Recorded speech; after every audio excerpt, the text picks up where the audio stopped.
Nous continuons notre étude dans le livre de Romains, chapitre 13. La dernière fois, je termine le chapitre 12.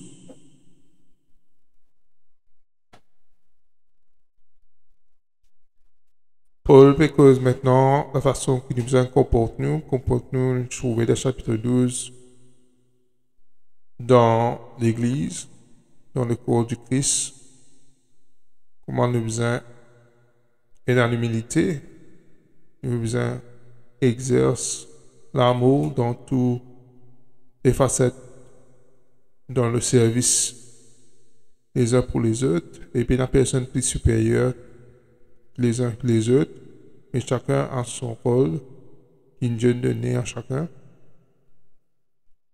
Et, et tout besoin, nous besoin agir avec l'amour pour exercer les, les, les, les tâches, les œuvres que Dieu donne nous. Et les dons, les talents que Dieu donne nous, ce n'est pas pour nous-mêmes, c'est pour exercer au service des autres. Nous ne sommes pas capables d'être tout seul, comme un monk.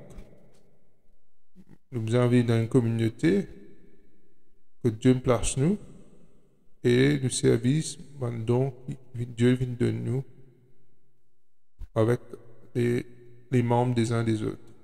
Nous pouvons édifier les autres, pour nous encourager, pour nous grandir ensemble dans le Seigneur.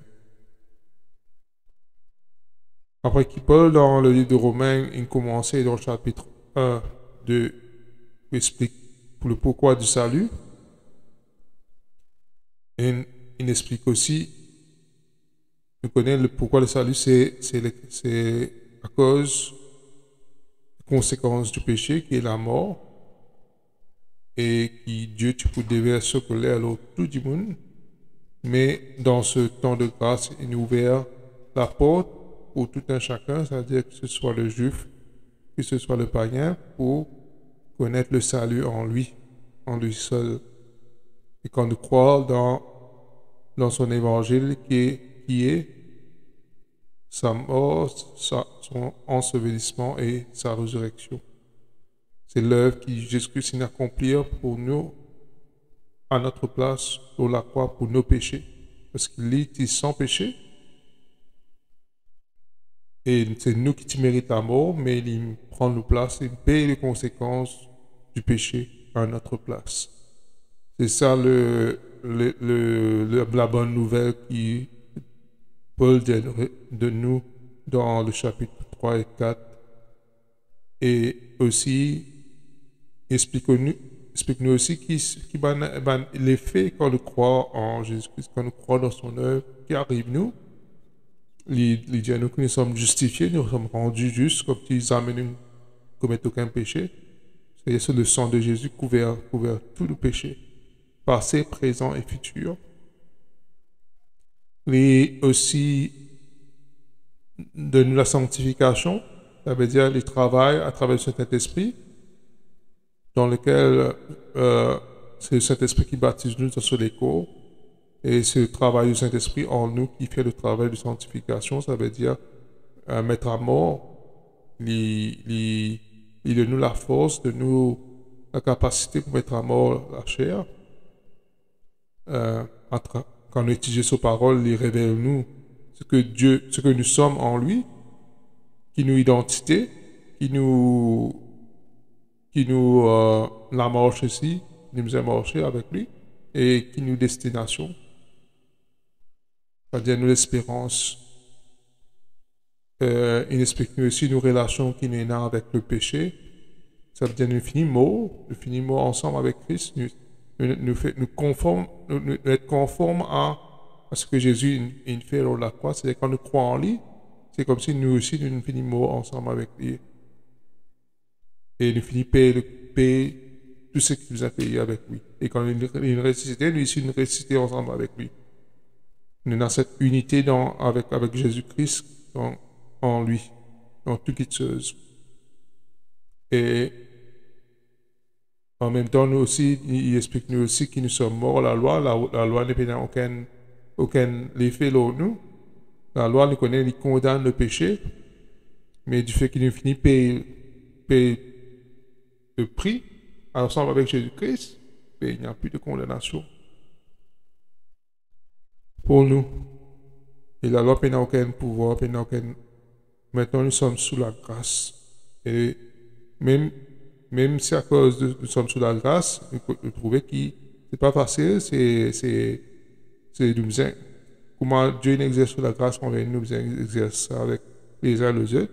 Il exerce en premier lieu à nous-mêmes. Et c'est par la grâce que Dieu fait le travail, c'est-à-dire à l'intérieur, il transforme l'homme intérieur afin qu'il nous prenne plaisir en la loi, en ce que Dieu demande nous pour faire. Et ne pas faire les par contrainte, mais avec vraiment avec joie. Et c'est ce qu'il nous trouvait aussi dans Concilier chapitre 12 aussi. Il nous a fait toutes les choses avec joie parce que c'est pas par contrainte, c'est l'amour de Dieu qui nous pousse nous pour faire le travail du Seigneur.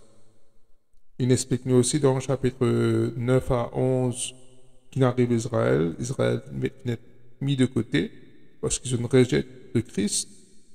Mais c'est pas pour ne pas être mis de côté pour éternité, mais pour temporairement, pour laisser les païens, ça veut dire les non-juifs, viennent à Christ, être sauvés par le Christ.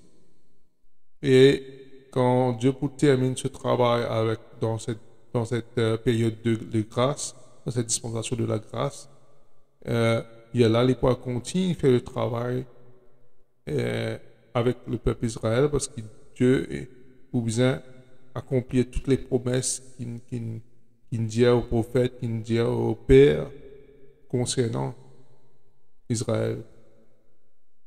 Nous connaissons Israël, ce héritage, c'est la terre. Pour nous, le corps du Christ, nos héritages, c'est le ciel. Nous sommes citoyens célestes, nous sommes assis avec Christ dans les lieux célestes. Tandis qu'Israël aura toutes les bénédictions terrestres, comment ils promettent à Abraham, Isaac, Jacob, David. Et puis, dans le chapitre 12, nous trouvons comment nous comportons dans l'Église. Et dans le chapitre 13, maintenant, Paul encourage-nous et montre-nous et éduque-nous comment nous devons agir envers l'autorité, surtout l'autorité du pays sur lequel nous sommes placés. C'est dans ce chapitre-là que nous arrivons et nous allons lire dans le verset 1 que toute personne soit soumise aux autorités supérieures, car il n'y a point d'autorité qui ne vienne de Dieu. Les autorités qui existent ont été instituées de Dieu. C'est pourquoi celui qui s'oppose à l'autorité se résiste à l'ordre que Dieu a établi et ceux qui résistent attireront une condamnation sur eux-mêmes. Ce n'est pas pour une bonne action que c'est pour une mauvaise que les magistrats sont à redouter. Veux-tu ne pas craindre l'autorité? Fais-le bien et tu auras son approbation. Le magistrat est le serviteur de Dieu pour ton bien, mais si tu fais le mal, crains, car ce n'est pas en vain qu'il porte l'épée, étant serviteur de Dieu pour exercer la vengeance et punir celui qui fait le mal. Il est donc nécessaire d'être soumis non seulement par crainte de la punition, mais encore par motif de conscience. C'est aussi pour cela que vous payez les impôts, car les magistrats sont des ministres de Dieu entièrement appliqués à cette fonction. Rendez à tous ce qui leur est dû, l'impôt à qui vous devez l'impôt, et le tribut à qui vous le devez le tribut. La crainte à qui vous devez la crainte, l'honneur à qui vous devez l'honneur. Ne devez rien à personne si ce n'est de vous aimer les uns les autres. Car celui qui aime les autres accomplit la loi. En effet, le commandement, tu ne commettras point l'adultère, tu ne tueras point, tu ne déroberas point, tu ne convoiteras point. Et ce qu'il peut encore y avoir se résume dans cette parole. Tu aimeras ton prochain comme toi-même. L'amour ne fait point de mal au prochain. L'amour est donc l'accomplissement de la loi. Cela importe donc plus que vous savez en quel temps nous sommes. C'est l'heure de vous réveiller enfin du sommeil, comme maintenant le salut est plus près de nous que lorsque nous avons cru. La nuit est avancée, le jour approche, dépouillons-nous donc des œuvres de ténèbres et revêtons les armes de la lumière. Marchons honnêtement comme en plein jour, loin des excès, de l'ivrognerie, de la luxure, de l'impudicité, des querelles, et des jalouseries. Mais revêtez-vous du Seigneur Jésus-Christ, n'ayez pas soin de la chair pour en satisfaire les convoitises. Mais Seigneur, en gloire à Dieu pour sa parole, et nous regardons le premier chapitre même qui dit que toute personne soit soumise aux autorités supérieures, car il n'y a point d'autorité qui ne vienne de Dieu, et les autorités ont été instituées de Dieu. Dans ce verset-là qui nous a soumis à toute autorité que Dieu met nous sous, capable en tant qu'enfant sous l'autorité des parents, en tant que la famille sous l'autorité du mari, et en tant que pays sous l'autorité du pays. Il y a différentes autorités qui régissent dans un pays. Il y a l'autorité policière, l'autorité judiciaire, tout ça comme partie des autorités. Et Dieu dit comme ça, c'est lui qui établit ces autorités afin qu'il y ait un ordre sans quoi nous te trouvions, nous te trouvons barbare, d'un désordre. Chacun fait ce qu'il a envie. Par exemple, si c'est dans la loi, tout le monde fait ce qu'il a envie, coquin de prochain, puis ce prochain, etc.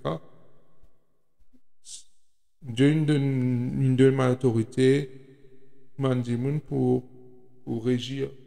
C'est les gouvernements que Dieu établit.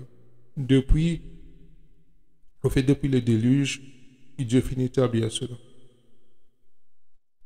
Afin qu'il y en a l'autre, afin que ceux qui commettent le mal être punis aussi. C'est pour ça que nous devons soumettre nous à ces autorités concernant ces lois, les lois morales, les lois civiles, etc. Mais je regarde moi, si l'autorité peut dire ne faire que ce qui contre la parole de Dieu. Qui vous fait. Mais l'autre, nous connaissons, Dieu est l'autorité de toute chose. Dieu, cette autorité, prend au-dessus de toute chose. Et si, par exemple, dans le même pays, que la loi qui empêche les chrétiens à l'église, etc., par exemple, Paul ici, même quand t'empêches Pierre, t'empêches Paul pour prêcher Jésus-Christ, maintenant qui te répond, est-ce qu'il doit écouter Dieu ou bien il doit écouter bon Dieu? Dieu, c'est l'autorité, il n'a plus d'autorité qui toute sa parole, il n'a plus d'importance concernant l'autorité doctrinale, tout cela. C'est pas l'homme, c'est Dieu qui a l'autorité. Et ça nous comprend bien. Puis là, on est au-dessus de Dieu, autorité. Et Dieu nous donne une autorité humaine pour régir un côté moral, côté civil, etc. C'est-à-dire la loi. Tu ne peux pas te reprocher, tu ne peux pas coquin, tu ne peux pas faire ça, si tu fais tout cela, tu peux être puni. Et mais maintenant, un pays, par exemple, qui fait contraire à ce qui est la parole de Dieu, c'est-à-dire, on peut se dire, Christ, mais si tu pas contre le gouvernement là, tu payes une conséquence physique, même si spirituellement, on connaît, c'est Dieu, Dieu a envie qu'il nous Christ, mais physiquement, tu peux n'importe quel l'encontre d'un gouvernement de la loi, mais tu peux payer une conséquence aussi. Nous sommes conscients de cela.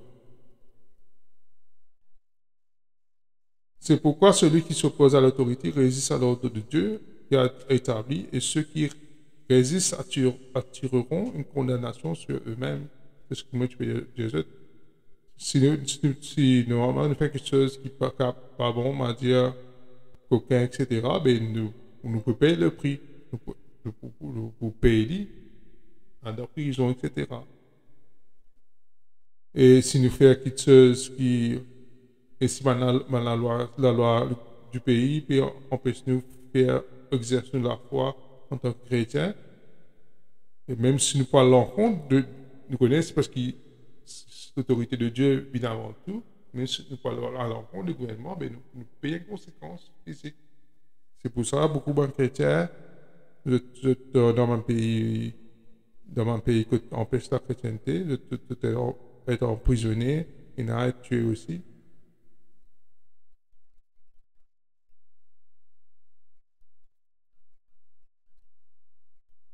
Malheureusement, Dieu pas donne autorité à l'homme pour exercer une autorité doctrinale. Tu donnes l'homme l'autorité pour exercer le bien, c'est-à-dire pour mettre l'ordre, c'est-à-dire pour mettre un ordre afin de condamner tous ceux qui commettent le mal, ce qui peut faire les coquins, tuer, etc. Mais l'homme, il a ajouté à cela, le rôle exerce aussi une autorité qui Dieu pas donne, c'est-à-dire côté la foi.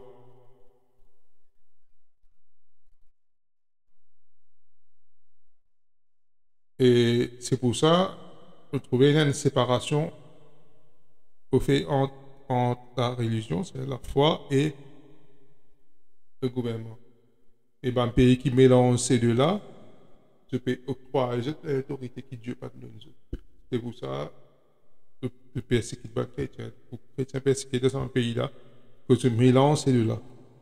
Vous avez toute une division entre la foi et le gouvernement civique qui régit le civil et la morale. Ce n'est pas pour une bonne action, mais pour une mauvaise que les magistrats sont redoutés. Veux-tu ne pas craindre l'autorité? Fais le bien, tu auras son approbation. Dans ce contexte-là, je trouvais qu'il peut être cause.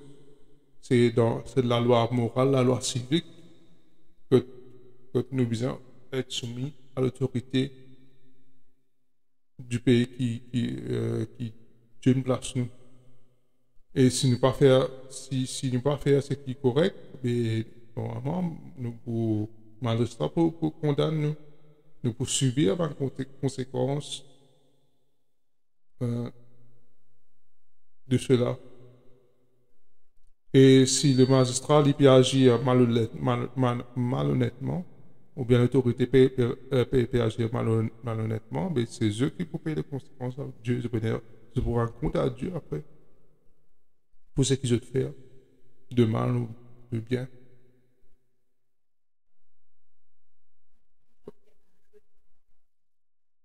C'est ça, mais je te prends mon autorité. Et là, Dieu nous donne une certaine autorité, mais souvent des fois, nous octroie même d'autres autorités qui Dieu pas donne.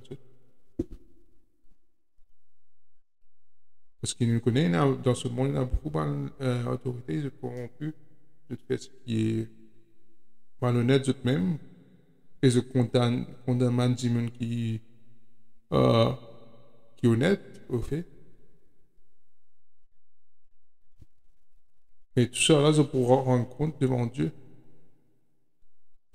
Le magistrat est serviteur de Dieu pour ton bien, mais si tu fais le mal, crains, car ce n'est pas en vain qu'il porte l'épée, étant serviteur de Dieu pour exercer la vengeance et punir celui qui fait le mal. Dieu nous donne cette autorité-là, à un magistrat. C'est-à-dire pour punir ceux qui font le mal. C'est pour exercer, pas apporte l'ordre, pas apporte la loi dans le pays. Mais souvent, des fois, nous trouvons qu'ils ne pas faire cela de faire cette banne qui en plus, quelque chose qui est malhonnête même. Il est donc nécessaire d'être soumis, non seulement par crainte de punition, mais encore par motif de conscience. C'est pour nos propres consciences aussi que Dieu nous soumettre à eux. C'est aussi pour cela que vous payez les impôts, car les magistrats sont des ministres de Dieu entièrement appliqués à cette conscience. C'est pour cela aussi nous faisons de payer taxes. Dieu donne nous une recommandation, nous avons payé une taxe.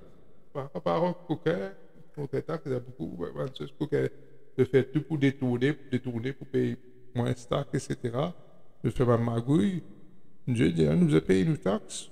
Nous allons être honnêtes dans le taxe qu'il doit au gouvernement. Même ce je te rappelle dans mon évangile de Matthieu, Marc, Luc, Jean, que un petit peu Pierre Jésus, je dis comme ça, est-ce qu'il nous a payé impôt César? Et là, qui j'ai demandé quoi, de n'importe quoi, qui est dans l'eau là, qui fait tout dans l'eau là? César, il y a César là. Dire rendez à César ce qui est à César, rendez à Dieu ce qui est à Dieu.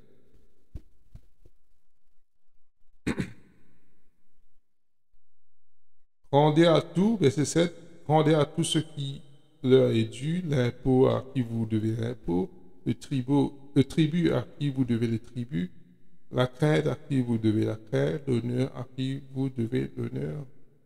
Nous donne à celui qui nous doit, nous donner cette, que ce soit en tant que taxe, ou même en tant qu'honneur, en tant que crainte aussi, nous donne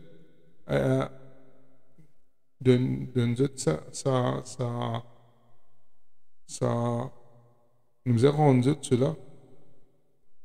Ne devez rien à personne, ne devez pas de droit à personne, si ce n'est de vous aimer. Ce qui nous doit, les uns et les autres, c'est de content. Sans aimer pour quoi, c'est ça. Tout le temps, nous vous doit pour aimer les uns les autres. Car celui qui aime les uns les autres accomplit la loi. Parce que quand nous trouvons la loi, quand nous cause tout simplement la loi il pour mentionner en bas là, pareil, comment il dit, tu ne commettras pas l'adultère, tu ne tueras pas, tu ne déroberas pas, tu ne convoiteras pas. Tout ça, c'est résumé par ces affaires, tu aimeras ton prochain. Quand tu comptes à ton prochain, tu accomplis tout ça. Tu as fait ces affaires-là. Si tu comptes à ton prochain. Donc, tu dis, tu n'es pas pour commettre l'adultère, tu n'es pas pour courir. Tout cela résumé dans cela. Tu aimeras ton prochain comme toi-même. Jésus, c'est pareil. Tout le monde, ouais.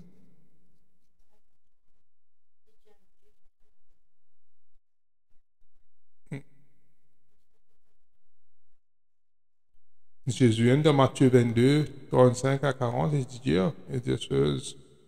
Jésus, verset 37, il dit, tu aimeras le Seigneur de ton cœur, de toute ton âme, de toute ta pensée. C'est le premier, le plus grand commandement. Et le second, qui est semblable, tu aimeras ton prochain comme toi-même. C'est ce qui peut répondre ici, peut dire. Au fait, si nous comptons nos prochains, nous pouvons accomplir tout ça dans la loi qui est mentionnée en haut dans ce verset. L'amour ne fait point de mal au prochain, l'amour est l'accomplissement de la loi. C'est-à-dire, en amour, c'est quand tu es content de accomplir au fait la loi. Et comme Dieu est amour, Jésus est amour, mais quand il donne de la vie, il démontrer son amour envers nous, il accomplit la loi. L'amour est égal, Jésus est égal Dieu.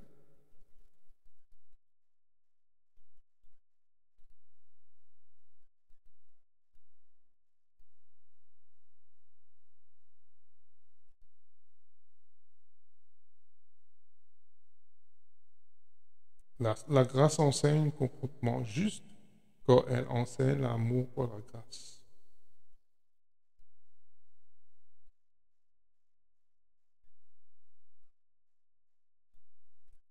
Cela, verset 11, cela importe d'autant plus que vous savez en quel temps nous sommes, c'est-à-dire le temps que nous pouvons vivre, le temps est mauvais. C'est l'heure de nous réveiller, pas dormir, réveiller. Car maintenant le salut est plus près de nous que lorsque nous croyons. Je comprends quand le salut, nous pouvons nous déjà le salut, le salut est plus près. Au fait, moi, comme un monsieur déjà explique, il y a trois temps du salut. Passé, présent et futur. Passé, c'est nous sommes déjà justifiés. Juste quand pour me dire comment nous sommes justifiés, pour ça au passé, parce que déjà est justifié. Dès qu'on nous croit en Jésus-Christ, nous sommes justifiés, nous sommes sauvés. C'est ça le salut au temps passé. Au temps présent, Dieu est en train de nous sauver. Quand il dit on va travailler à votre salut, c'est présent, c'est-à-dire c'est nous sanctification.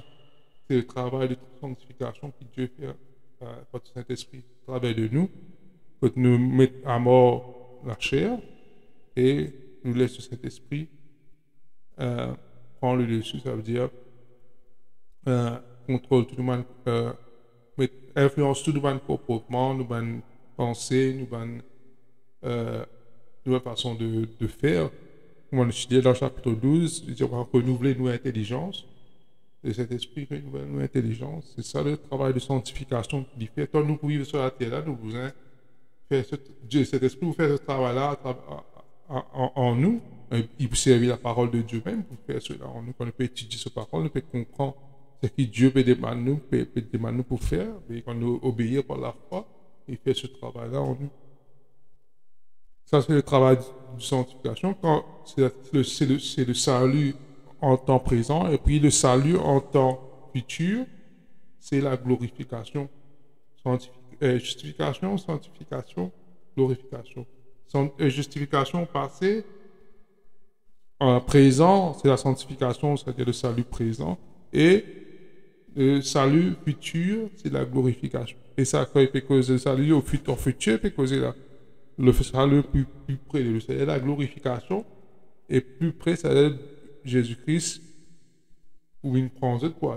Dans cette époque même, tu peux espérer que Jésus vienne prendre. Même quand il y a dans Thessaloniciens, il dit maintenant, mais pour libre, Jésus-Christ peut pour venir, pour prendre à nous. Et dans ce contexte-là, il peut dire comme ça, mais nous connaissons que les temps nous peuvent vivre, le temps est mauvais, le temps est proche, la fin du temps est proche, mais nous besoin réveillez-nous parce que Jésus-Christ peut vous venir. C'est ça qu'il peut dire. Jésus-Christ peut vous venir parce que quand il vient venir, il veut de nous, c'est le corps glorieux. C'est ça la gloire, le salut qui est plus près de nous que lorsque nous avons cru. La nuit est avancée, c'est-à-dire nous dans sa période comme si nous ban souffrance, nous ban épreuve qu'il peut vivre là. Il a avancé les jours parfaits, c'est Jésus-Christ peut venir. C'est lui l'étoile du matin, c'est lui qui peut amène le jour dans la vie complètement. Dire le jour est approche, dépouillons-nous donc des heures des ténèbres, alors nous dépouillons-nous des semaines. quelque chose qui qui dans la vie, quelque chose qui est contraire à Dieu, et mettre à mort, ban désir de la chair, etc. Et revêtez-nous les hommes de la lumière, parce que nous sommes dans Thessaloniciens, évidemment, nous ne sommes pas des enfants des ténèbres, mais des enfants de lumière. Alors, revêtez-nous des hommes de la lumière et non, et dépouillez-nous des œuvres des ténèbres. Marchons honnêtement comme en plein jour, loin des excès. Quand veut dire marchons honnêtement comme plein jour, c'est un travail le soir. Man voleur, man bandit, man diront, ben nous besoin marcher honnêtement au clair, nous besoin, comment ça s'appelle? Nous besoin clair devant tout le monde, pas hypocrite, mais marche honnêtement. Loin des excès, ne pas faire des excès de l'ivrognerie, c'est-à-dire les excès d'alcool, la luxure, l'excès voilà, la gourmandise, tout pas l'excès au fait. Luxure, ça veut être comment ça? Manger, boire, livrer tout à tout bon désir, etc. C'est ça la luxure. La pudicité, c'est mon côté sexuel, etc. Man qui n'est pas bon. C'est quelque chose qui n'est pas, pas pur. Des querelles, des jalousies, nous devons être loin de quelque chose comme ça. Nous devons vivre sobrement, honnêtement, intègrement, et loin de quelque chose qui est mauvaise. Mais revêtez-vous du Seigneur Jésus-Christ, et nous revêtons de Jésus. Comment nous peut marcher et comment nous peut vivre afin qu'il nous capable de venir pareil comme on dit. Nous revêtons, chaque jour nous revêtons de Jésus-Christ.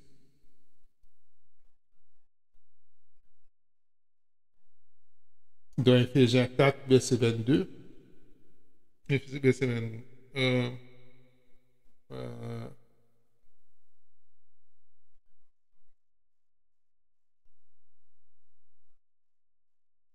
on va commencer à partir verset 21. Il y a à partir verset 21. Ephésiens 4. Verset 21. Si du moins vous avez entendu, et si conformément à la vérité qui est en Jésus-Christ, c'est en lui que vous avez été instruit à vous dépouiller. Dépouiller de quoi? À l'égard de votre vie passée, à le vieil homme qui se corrompt par les convoitises, nous dépouillons de les choses du passé là, notre vieil homme, à être renouvelé dans l'esprit de votre intelligence. Moi, pareil que moi, je disais dans le chapitre 12, nous devons renouveler nous, par l'esprit, laisser le Saint-Esprit renouveler nos intelligences, parce qu'il nous façon de vivre, nous façon de penser, encore toujours, et là, ma mort du passé, dans ma trace, dans ma cicatrice du vieil homme, nous devons renouveler ça afin qu'il nous habite nous maintenant à vivre sous l'emprise du Saint-Esprit. Avant nous vivre sous l'emprise du diable, sous l'emprise du péché. La vie t'es influencé, nos comportements t'es influencé, nos pensées t'es influencé par cela. Maintenant, nous devons laisser le Saint-Esprit, parce que par contre, influence nous, dépouille-nous de quelque chose du passé là, mais nous revêtons de Christ. Comment nous trouver là? À revêtir l'homme nouveau.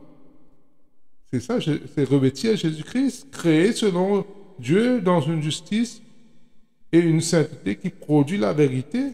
C'est pourquoi renoncez aux mensonges, que chacun de vous parle selon la vérité à son prochain, et quand nous sommes membres les uns des autres, si vous vous mettez en colère, ne péchez point, que le soleil ne se couche pas sur votre colère, ne donnez pas accès au diable, que celui qui dérobe ne dérobe plus, mais plutôt qu'il travaille en faisant de ses mains ce qui est bien pour avoir de quoi donner à celui qui est dans le besoin, qu'il ne sorte de votre bouche aucune parole mauvaise, mais s'il y a lieu, quelques bonnes paroles qui servent à l'éducation et communiquent.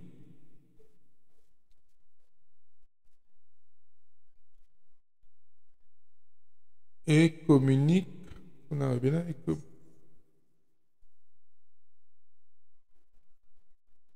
une grâce à ceux qui l'entendent.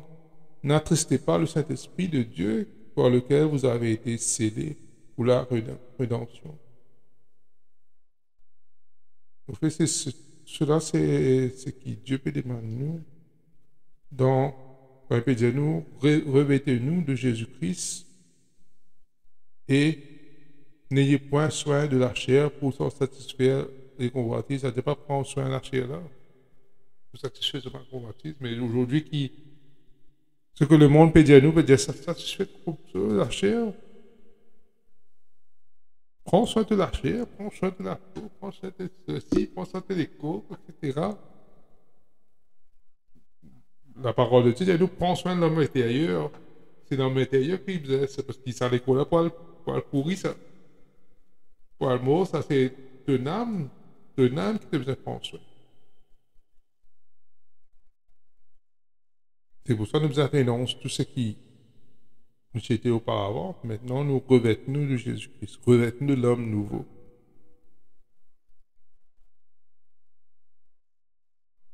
Marcher, nous faisons marcher selon l'esprit et n'accomplit pas les désirs de la chair, comme en Galates 5, verset 16, dit nous.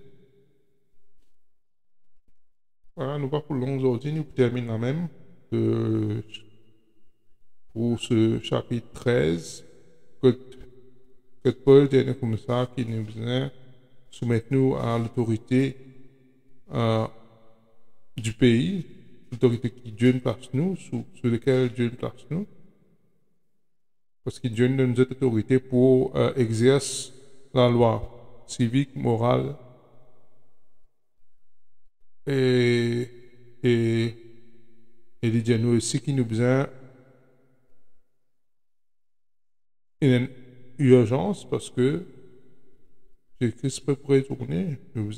Alors nous besoin vivre par conséquent, ça veut dire vivre, nous êtes dépouillés, nous demandons quelque chose qui est mauvaise dans la vie, afin que nous soyons, quand Dieu pour venir pour nous être prêts, nous être sans tâche, être pur, être saint devant lui. Nous pas besoin, il y a le nombre là pour monter, là. C'est ce qui nous besoin faire dans le temps que nous pouvons vivre. Voilà le chapitre 13 du livre de Romains. La prochaine, nous continuons dans le chapitre 14. Merci à tous, merci pour votre attention. À la semaine prochaine.